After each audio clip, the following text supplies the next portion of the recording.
অনুষ্ঠান সকলে নিশ্চয়ই খুব ভালো আছেন। দেখুন, গ্রহ, নক্ষত্র এগুলো খুব গুরুত্বপূর্ণ জিনিস জন্মছকের কানেকশন অনুযায়ী।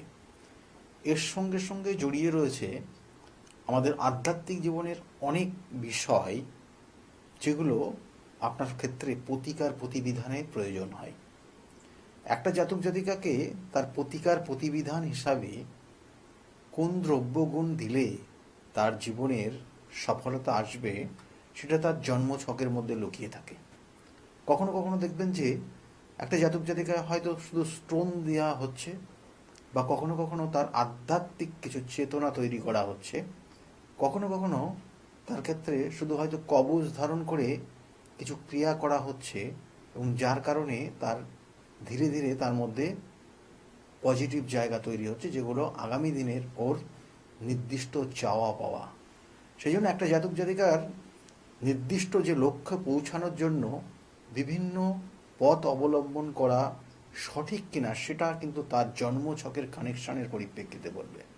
অর্থাৎ তার প্রতিকার প্রতিবিধান কি আছে। জন্মছকে অনেক ধরনের দোষ থাকে।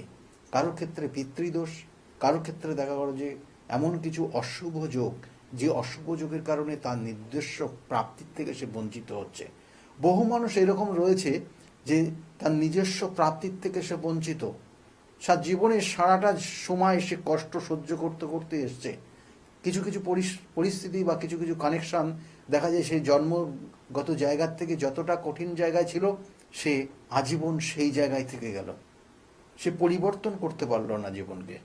আবার কিছু কিছু মানুষ, কিছু কিছু জাতক জাতিকার ক্ষেত্রে দেখবেন যে জন্ম ক্ষেত্রে বা জন্ম স্থানগত কানেকশন অনুযায়ী সে হয়তো খুব কঠিন সময়ের মধ্যে দিয়ে অতিক্রম করে সে নিজের জীবনের নির্দিষ্ট লক্ষ্যে পৌঁছে গেছে এবং স্বাভাবিক এবং উন্নত মানের জীবনযাপন করছে।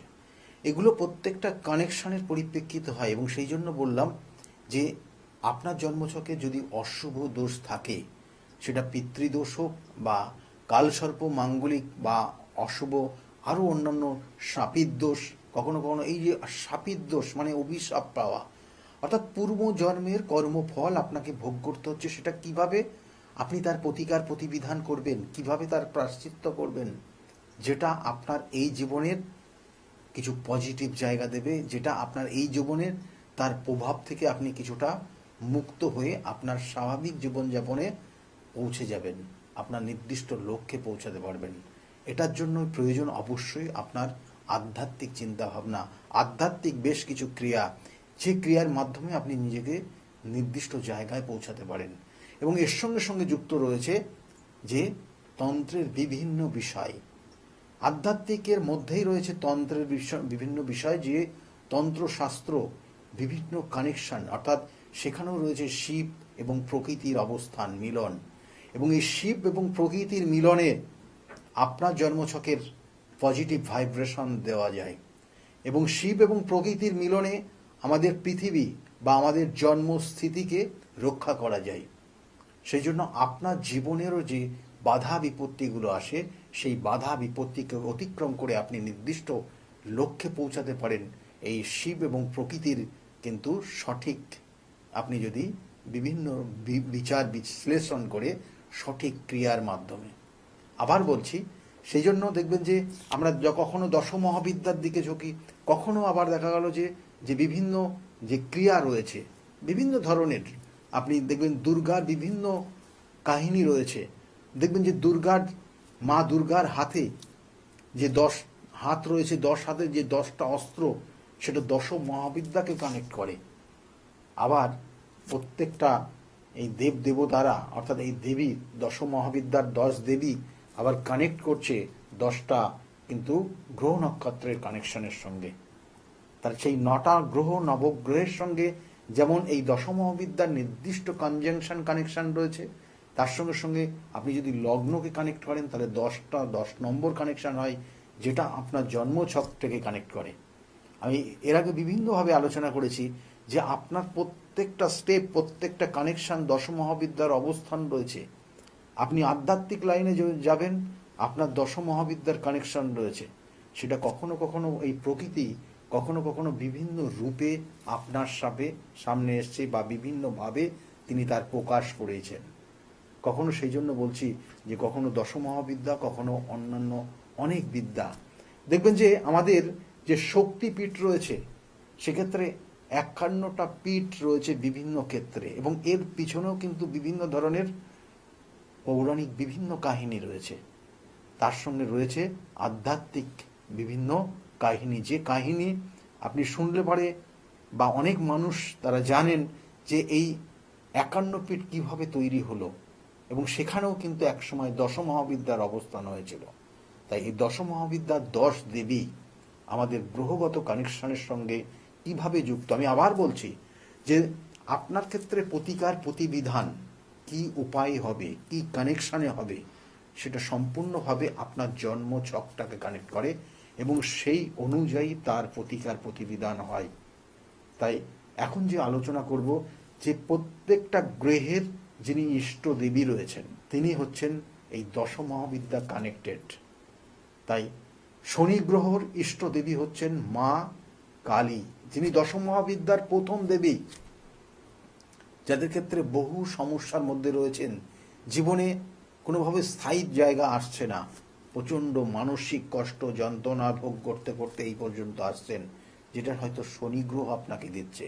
কিন্তু আবার বলছি, তার জন্য আপনার জন্মছক বা তার জন্য আপনার হাতের রেখা, তার নির্দিষ্ট বিশ্লেষণ রয়েছে।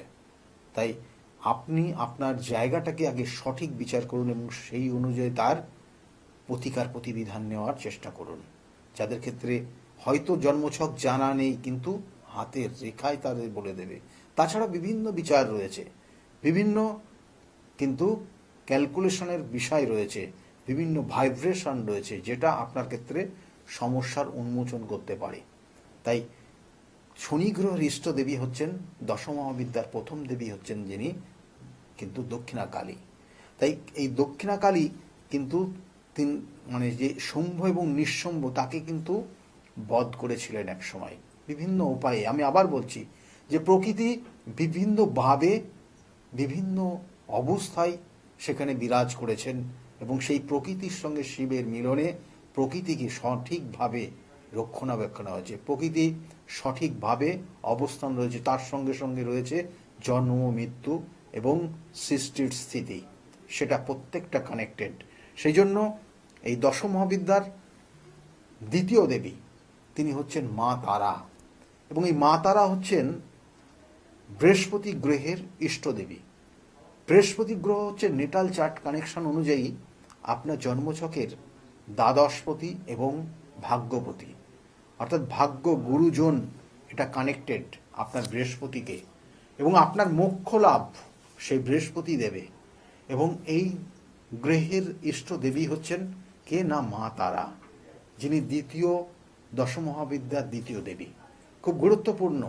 এবং আমাদের এই যে তারাপীঠ মহাশ্মশান, যেখানে এই নির্দিষ্ট জায়গাটা, এটা কিন্তু বলা হয় যে সিদ্ধপীঠ।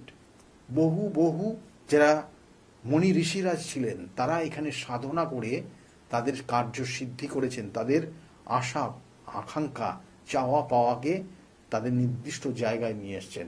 সেজন্য এর সঙ্গে যুক্ত রয়েছে কিন্তু তারাপীঠের বিভিন্ন ক্ষেত্র। এবং এর সঙ্গে সঙ্গে বলা হচ্ছে যে অ্যাকচুয়ালি দেখুন, মা তারা আপনি যদি দর্শন করেন সেখানে দেখবেন যে ভীষণ ভয়ঙ্করী, কিন্তু তার মধ্যে রয়েছে বিভিন্ন ধরনের পজিটিভ এনার্জি, এবং এই দেবীর অবস্থান, দেবীর দর্শন আপনাকে একটা অন্য মাত্রা দেবে, আপনাকে অন্য জগতে নিয়ে যাবে, যেখান থেকে আপনি আপনার পজিটিভ এনার্জি তৈরি করতে পারেন। এবং সেক্ষেত্রে কিন্তু আপনার জন্মছক, কারণ আবার বলছি যে প্রত্যেকের ক্ষেত্রে এক দেবতা বা এক দেবী কিন্তু তার ক্ষেত্রে পজিটিভ এনার্জি দিতে নাও পারে। সেজন্য এক একজনের ক্ষেত্রে এক একটা দেবদেবতা আলাদা হয়।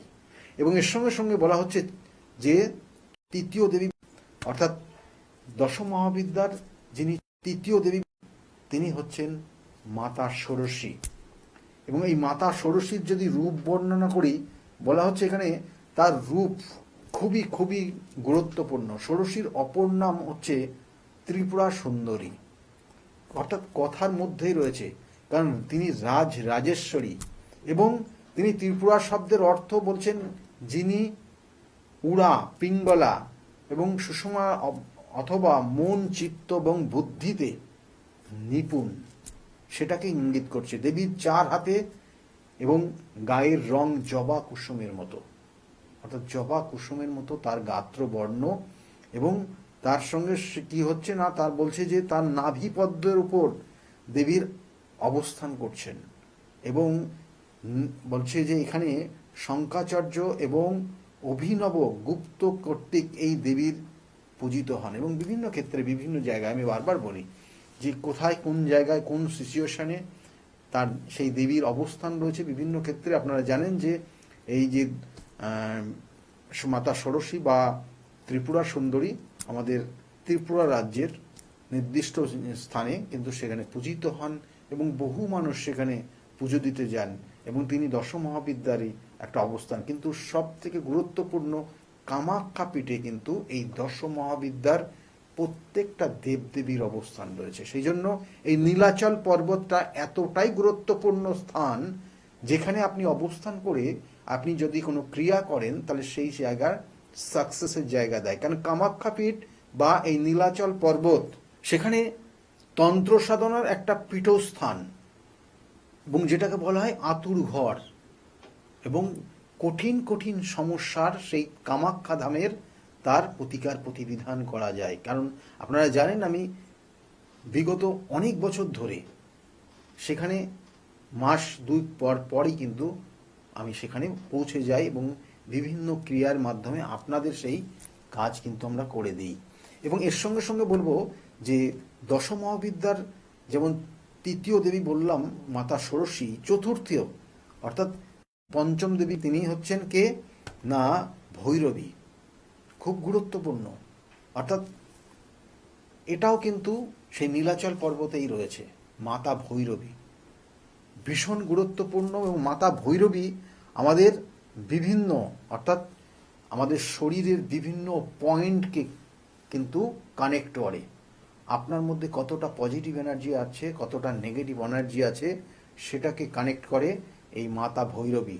এবং এই মাতা ভৈরবী বলছে এই দেবী কিন্তু ধন ধাত্রীর দেবী, এবং 64 যোগিনীদের মধ্যে প্রধানের নাম হচ্ছেন মাতা ভৈরবী।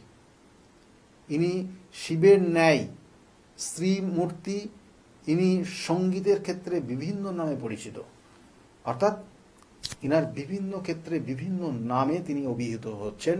এবং 64 যোগিনীর মধ্যে সর্বপ্রথম দেবী হচ্ছেন মাতা ভৈরবী। এবং এই মাতা ভৈরবী আমাদের যে নির্দিষ্ট যে চক্রগুলো রয়েছে শরীরে, সেই চক্রগুলোকে কন্ট্রোল করেন। সেই জন্য খুব গুরুত্বপূর্ণ। দেখবেন যে কামাখ্যা মন্দিরে বা যেখানে গেছেন নীলাচল পর্বতের কামাখ্যা মন্দিরের ঠিক নিচের 100-200 মিটার মতো নিচে নেমে যাবেন, ওইখানে তার মন্দির রয়েছেন, এবং সেখানে বিভিন্নভাবে সেখানে পুজো হয় নির্দিষ্ট তিথি নক্ষত্র দেখে। এবং ঠিক তার উপরটায় রয়েছে কি না ধূমাবতী। অবশ্যই বলবো ধূমাবতী নিয়ে আলোচনা করব। তার আগে বলবো যে এই যে ছিন্নমস্তা অর্থাৎ ষষ্ঠ দেবী, পঞ্চম দেবী বললাম মাতা ভৈরবী, ষষ্ঠ দেবী হচ্ছেন মাতা ছিন্নমস্তা। এই মাতা ছিন্নমস্তা তিনি হচ্ছেন কিন্তু রাহু গ্রহের ইষ্ট দেবী। এবং এই রাহু গ্রহের ইষ্ট দেবী, রাহুর অবস্থান আপনারা দেখবেন যে রাহুর যাদের মধ্যে প্রভাব রয়েছে, রাহুর যাদের নেগেটিভ এনার্জি রয়েছে, তারা কিন্তু একটা কখনো কখনো উন্মত্ত অবস্থায় থাকে, কখনো কখনো কোনো নেশার মধ্যে আসক্ত হয়ে যায়। সেটা ভালো হতে পারে, খারাপ হতে পারে পরিস্থিতি। দেখবেন যে কোনো জাতক জাতিকা তার অল্পতেই মানে খুব কম সময়ের মধ্যে জীবনে উন্নতি করতে চাই বা খুব বড় জায়গায় পৌঁছাতে চাই, কিন্তু তার মধ্যে তার কোয়ালিটি কোয়ান্টিটি এই জায়গাগুলো সে কিন্তু সেইগুলোর বিচার না করে সে সর্বেসর্বা হতে চায়, এবং এটা রাহু করায়। এবং এই রাহু গ্রহের ইষ্ট দেবী তিনি হচ্ছেন মাতা ছিন্নমস্তা দেবী। ছিন্নমস্তা দেবীর এর আগে আলোচনা করেছি, তার কিন্তু গঠন অর্থাৎ সেই মূর্তিটার আপনি যদি দেখেন তাহলে দেখতে পারবেন, এবং সেখানে কামদেব এবং রতি দেবী সঙ্গমরত অবস্থায় রয়েছেন, এবং তার উপর দণ্ডায়মান হয়ে আছেন মাতা ছিন্নমস্তা, যিনি তার নিজের মুন্ডু ছেদ করে তার গলার থেকে 3টে ধারায় রক্ত প্রবাহিত হচ্ছে, তার 2টো ধারা রক্ত তার যোগিনীর বা তার সঙ্গীকে দিচ্ছে, আর এক ধারা রক্ত তার মুখমণ্ডলে এসে পৌঁছাচ্ছে। অর্থাৎ তিনি এইভাবে সৃষ্টিকে কন্ট্রোল করে রেখেছেন এবং তার মধ্যে বিরাজ করছেন যে সঠিক ওয়ে। এবং সেই জন্য যাদের রাহুর প্রভাবে কখনো কখনো তার স্বামী স্ত্রীর মধ্যে সমস্যা তৈরি হয়, রাহুর প্রভাবে অনেক জাতক জাতিকারা নেশায় আসক্ত হয়ে যায়, যা রাহুর প্রভাবে অনেক সন্তান অবাধ্য হয়ে যায়, রাহুর নেগেটিভ ভাইব্রেশনে অনেক মানুষ তারা ব্যভিচারী বুদ্ধি, ব্যভিচারী চিন্তা ভাবনার মধ্যে চলে যায়, রাহুর কানেকশনে অনেক জাতক জাতিকার নেশায় আসক্ত হয়ে যায়, সর্বশান্ত হয়ে যায়, কখনো কখনো পরক্রিয়ার পর্যন্ত আসক্ত হয়ে যায়। সেজন্য এই যে ছিন্নমস্তা দেবীর যে আমি বর্ণনা দিলাম, এর মধ্যে রয়েছে তার সমস্ত অবস্থান এবং তাকে কন্ট্রোল, তাকে ব্যালেন্স জায়গায়।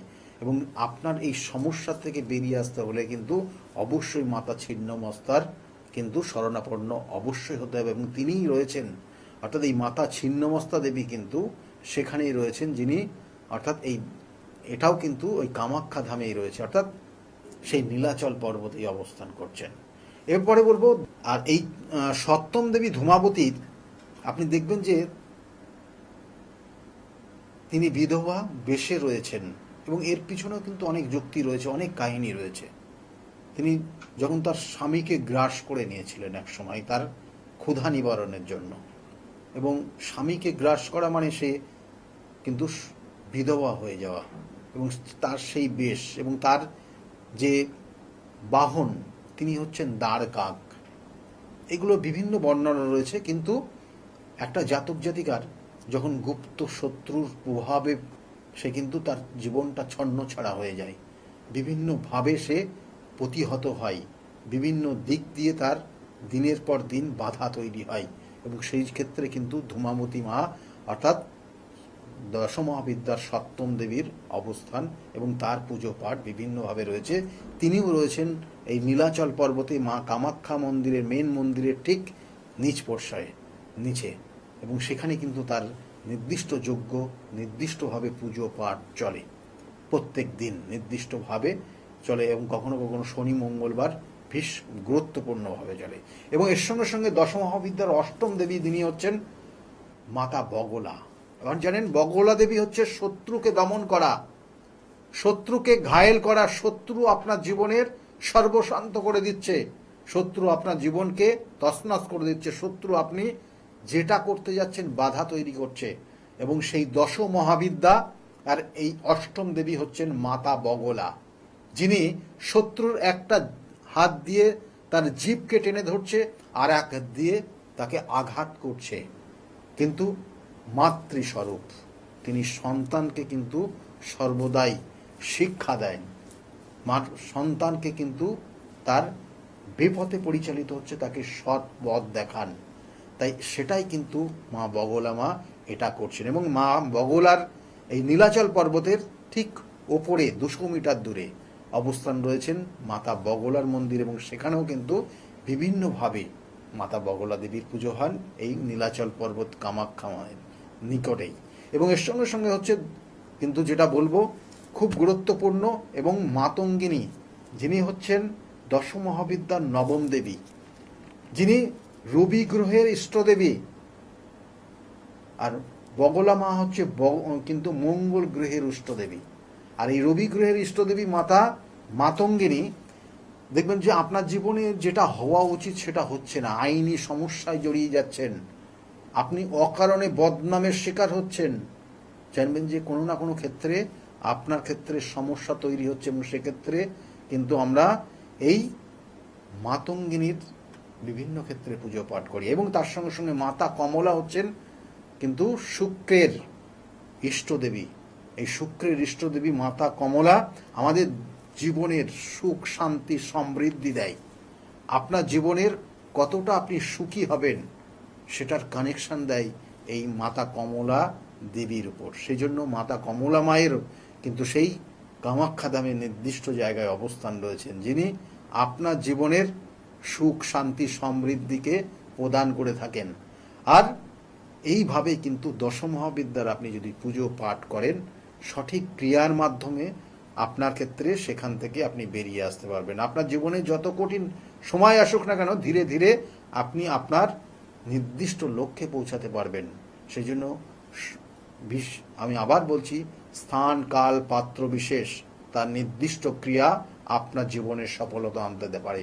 সেই জন্য আমি এই কামাখ্যা ধামে আমি মাস দেড় অর্থাৎ মাসের পর মাস বহু বছর ধরে যাচ্ছি এবং সেখানে নির্দিষ্ট ক্রিয়ার মাধ্যমে সেই জায়গাগুলোকে আপনাদের সফলতার জায়গায় নিয়ে এসে দিয়েছি। আবার বলছি, কারণ এখানে নির্দিষ্ট ক্রিয়া সাকসেস দেয়, কঠিন কঠিন সমস্যার সমাধানের জায়গা দেয়। তাই এই দশমহাবিদ্যার এই নির্দিষ্ট ক্রিয়া নির্দিষ্ট, কারণ এই নীলাচল পর্বত এতটাই গুরুত্বপূর্ণ জায়গা যেখানে বিগত দিনে বহু ধরনের তন্ত্রের প্রয়োগ চলেছে। আপনি যদি পুরাণ তত্ত্ব ঘাটেন তাহলে সেখানে আবার বলছি সেই প্রকৃতি এবং তার সঙ্গে সঙ্গে শিবের সেই মেলবন্ধন, সেই জায়গা খুব গুরুত্বপূর্ণ।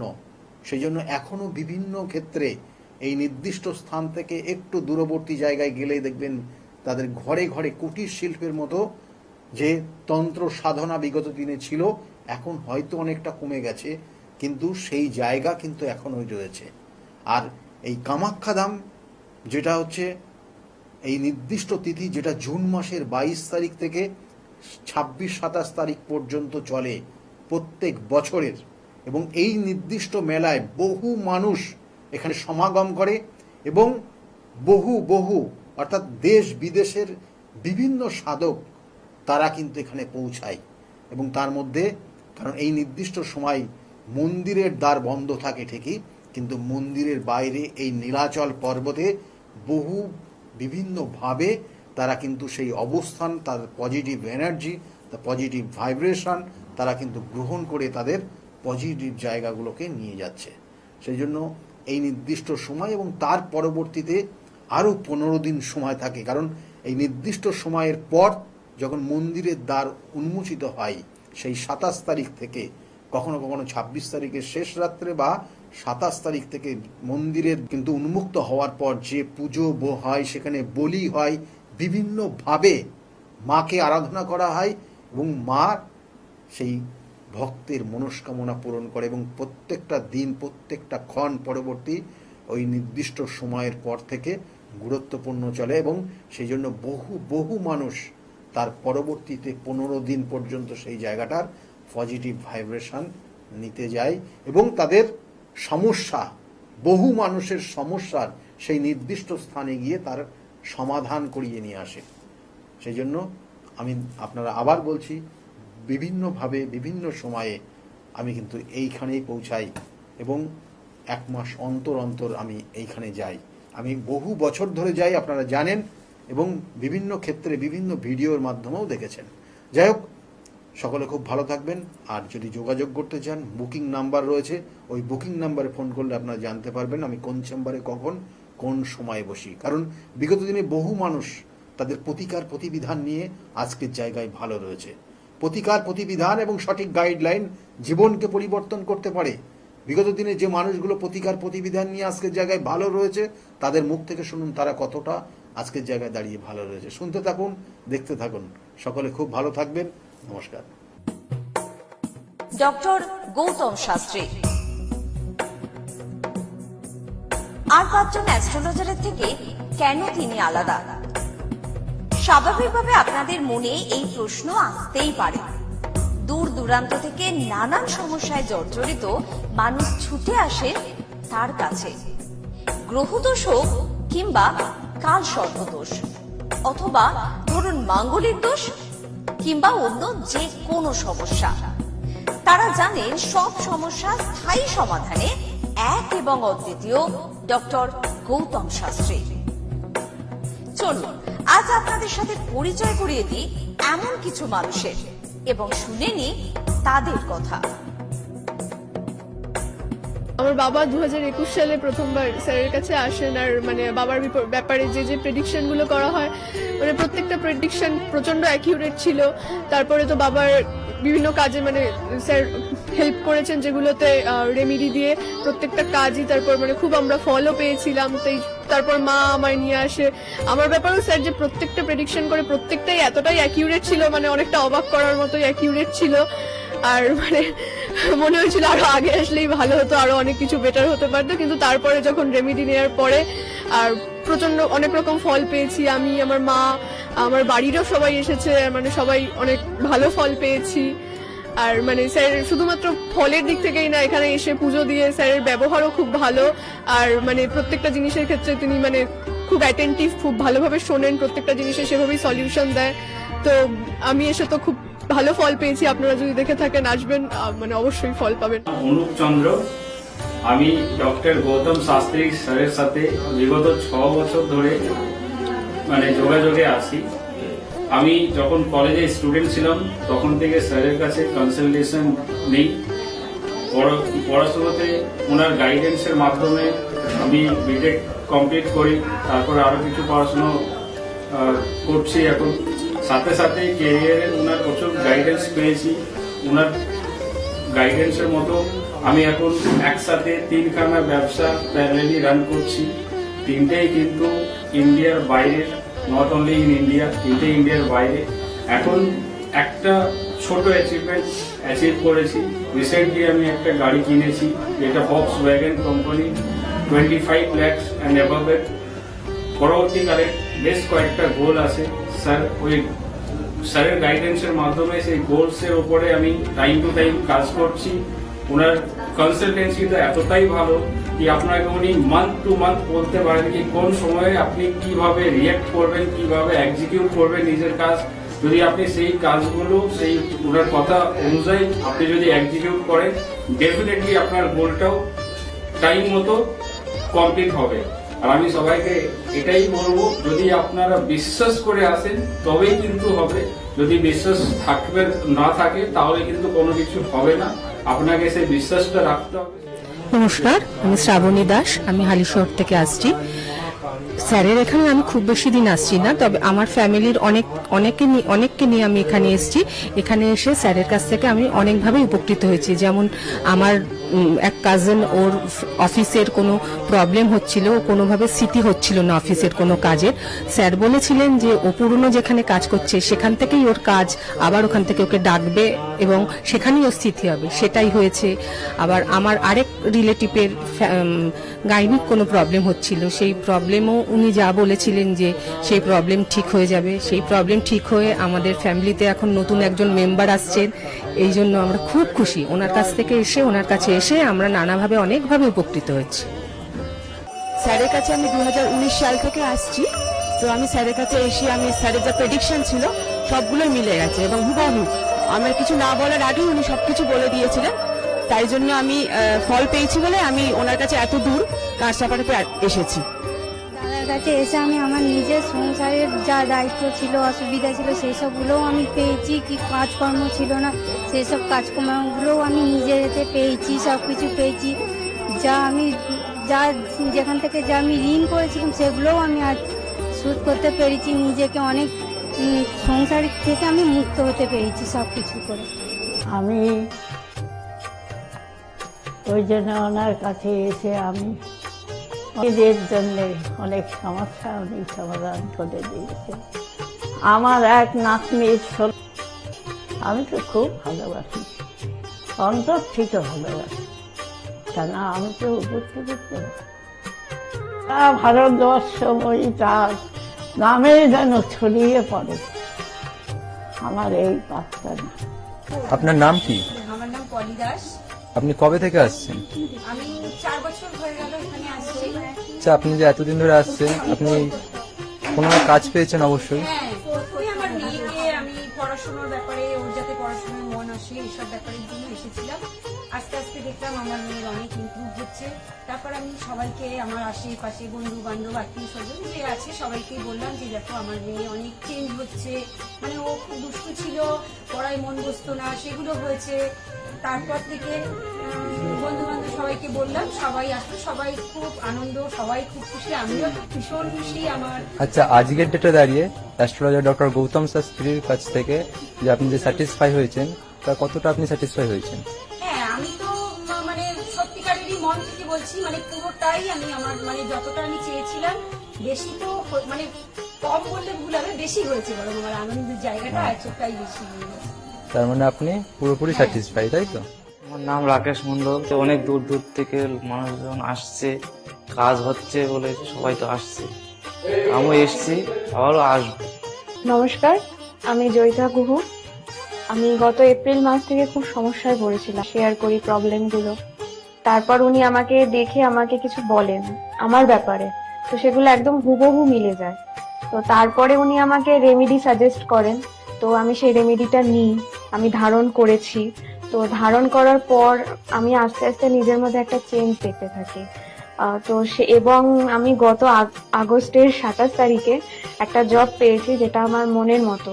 এখানে আমার ডেজিগনেশন, আমার স্যালারি, আমার মনের মতো লোকেশন আমি এখানে পেয়েছি, মানে এটাতে আমি বিশেষভাবে আপ্লুত। তো সেজন্য অসংখ্য ধন্যবাদ ডক্টর গৌতম শাস্ত্রীকে। নমস্কার, আমি মেলিনা থমাস। আমি গত 1 মাস আগে থেকে ডিপ্রেশনে ভুগছিলাম এবং আমার অনেক রকম সমস্যা দেখা দিচ্ছিল। আমি আমার মায়ের থ্রু থেকে জানতে পারি ডক্টর গৌতম শাস্ত্রীর কথা, এবং আমি সেখানে আমার প্রবলেমগুলো নিয়ে আসি এবং তার কথা মতো আমি প্রতিকারগুলো করি এবং সেই কথা মতো আমি চলতে থাকি। এখন আমার কাছে অনেক জবের অপরচুনিটিস আসছে এবং আমার আগের যে সমস্যাগুলো ছিল সেগুলোও গেছে।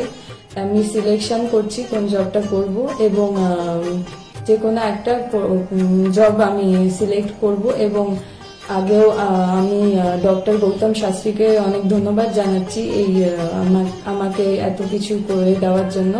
এবং আপনারা চাইলে আপনারাও আসতে পারেন নিজেদের অসুবিধা নিয়ে এবং তার কাছে এসে সমস্যাগুলোর সমাধান করতে পারেন। আপনারা যদি তার কথা মতো চলেন, আপনারাও আমার মতো ভালো ফল পেতে পারেন। অ্যাস্ট্রোলজার ডক্টর গৌতম শাস্ত্রীর চেম্বারে আপনি কতদিন আসছেন? আমি প্রায় 2.5-3 বছর ধরেই এখানে মানে রেগুলারলি আসছি। মোটামুটি আমার যখনই অসুবিধা হচ্ছে তখন চলে আসছি। আপনি কোন চেম্বারে দেখিয়েছেন? আমি এখানকার কাঁচরাপাড়া চেম্বারে। কাছাকাছি দেখিয়েছেন, মানে আপনি যে সমস্যাটা নিয়ে এসেছেন ওটা কি আপনার কিওর হয়েছে? হ্যাঁ, আমি প্রথমে যে সমস্যাটা পড়াশোনার সমস্যা নিয়ে প্রবলেমে পড়ে ওনার কাছে এসেছিলাম, তা মোটামুটি আমার যত দিন যাচ্ছে ইমপ্রুভ হচ্ছে আস্তে আস্তে। না, আপনার কাজ এটারই মধ্যে এসেছেন, তাই তো? আমি হালিশহর থেকে এসেছি। ধরো আমার নাম তো মলিনা ঘোষ, কিন্তু তোমার কি হয়েছে বলো তো, আমি দাদার কাছে অনেক বছর ধরে মানে কয়েক বছর ধরে ভালোই এসেছি। আমি অনেক বিপদে পড়েছিলাম, তো তখন আমি এক টিভি চ্যানেলে দেখে, সবাই কিন্তু প্রোগ্রাম দেখে, সব সিরিয়াল দেখে, সবকিছু দেখে, কিন্তু আমি ওই সিরিয়াল সবকিছু ছেড়ে আমার এমন বিপদ হয়েছিল, আমি শুধু টিভির কাছে বসে শুধু এই শাস্ত্রীয় চ্যানেলগুলো দেখে দেখে আমি মনে ভাবতাম আমি কাকে মনের মতন পাবো। পেলাম যে সবাই এত চ্যানেলে, কিন্তু আমি সবাইকে দেখেছি, আমার দাদাকেই আমার খুব পছন্দ হলো। আমি খোঁজ করতে করতে করতে করতে আমি এমন বিপদ যে আমি এই বিপদে কি করে উঠবো, তখন ওই দাদার কাছে আসলাম। খোঁজ পেয়ে জিজ্ঞাসা করতে করতে তখন দাদার কাছে এসে, আমার অনেক বড় বিপদ ছিল, আমার ছেলে স্বামী সব নিয়ে আমার বাড়ির খুব অবস্থা খারাপ ছিল। আজকে ওনার কাছে এসে আমি অনেক উপকার পেয়েছি। আমি সবার কাছে বলছি, আমি এত লোক দেখছি, আমি বলি একটু যদি দাদার কাছে এসে সব ধৈর্য ধরে, কারোর বিফল হবে না, তার ফল ছাড়া বিফল হবে না। আমি ভাবি যে আমি অনেক লোকও পাঠিয়েছি, আমরা যদি প্রচার করতে পারি, অনেকে আছেন এই দাদার কথা বলবো না, বলবো না, কিন্তু না বলেন, মানুষ যদি বিপদের হাত থেকে বাঁচে সবারই তো ভালো হয়। কিন্তু দাদার কাছে আসার পরে আমার এমনও মাঝে একটা এমনও বিপদ গেছে, এই দাদাই আমাকে এই বিপদের হাত থেকে উঠিয়েছে। এর জন্য আমি দাদার কাছে সারা জীবনের জন্য কৃতজ্ঞ থাকি। দাদাকে চাই দাদাও ভালো থাকুক, আমরাও যেন দাদার কাছে এসে দাদা আরো সুস্থভাবে যেতে পারি। শুনলেন তো, এনাদের প্রত্যেকের আশা, ভরসা এবং বিশ্বাসের একটাই নাম, ডক্টর গৌতম শাস্ত্রী, যার সম্পর্কে আমরা এত কিছু শুনলাম। চলুন এবার দেখে নিই তিনি কি বলছেন। আজকের যে ফিডব্যাক আপনারা পাচ্ছেন, এগুলো কিন্তু আমার সবটাই আমার গুরুদেবের আশীর্বাদ। কারণ গুরুদেব আমাদেরকে একটাই জিনিসই বলেছিলেন যে যেভাবেই হোক মানুষকে উপকার করলে তোমার কিন্তু আগামী দিনে দেখবে তোমার মানুষ কিন্তু তোমার পাশে এসে দাঁড়াবে। এবং সেইভাবেই আমি কিন্তু যেভাবে সকলের উপকার বা আমি যতটা কাজ করছি সকলে উপকৃত হচ্ছে, এবং এর জন্য আমিও কিন্তু খুব আনন্দ পাই যখন তারা বলে যে না দাদা আমি আপনার এই কারণে এই জন্য এসেছিলাম, এই কাজটা আমি পেয়ে গেছি। সুতরাং আমিও চাই যে এইভাবে মানুষের পাশে থেকে মানুষকে সহযোগিতা করে মানুষকে আরও ভালো জায়গায় পৌঁছে দেওয়া। যাদের খুব দুঃখের মধ্যে কষ্টের মধ্যে আছে তাদেরকে কিছুটা গাইড করে তারা যদি আরও ভালো জায়গায় যেতে পারি এবং ভালো জায়গায় তাদেরকে যদি নিয়ে যেতে পারি, এটাই হচ্ছে আমার মেন উদ্দেশ্য। অর্থাৎ তারা যদি আরও ভালো জায়গায় যেতে পারে, সেখান থেকে যে আনন্দ উপভোগ করতে পারবো আমি, সেটা কিন্তু চিরস্থায়ী থেকে যাবে। তাহলে আর দেরি কেন, চটপট ফোন করুন 9836410969 অথবা 8335805241 এই নাম্বারে। শুধুমাত্র একটি ফোন, যা পাল্টে দিতে পারে আপনার গোটা জীবন। জ্যোতিষবিদ, বাস্তুবিদ, হস্তরেখা বিশারদ ও spiritual guide doctor Gautam Shastri, এক এবং অদ্বিতীয়।